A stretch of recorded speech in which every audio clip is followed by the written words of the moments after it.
So, alisin mo yung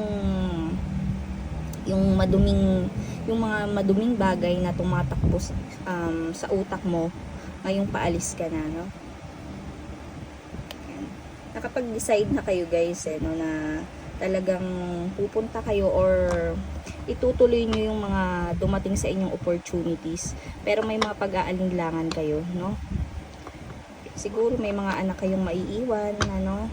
Nag-aalala kayo kung sino mag-aalaga, lalo na sa mga single mom, single dad, o kaya yung mga wala ng magulang, ayan, para sa mga kapatid niyo, o kaya sa iiwanan yung trabaho. Sige, i-clarify pa natin guys, no, kung anong sinasabi nitong baraha.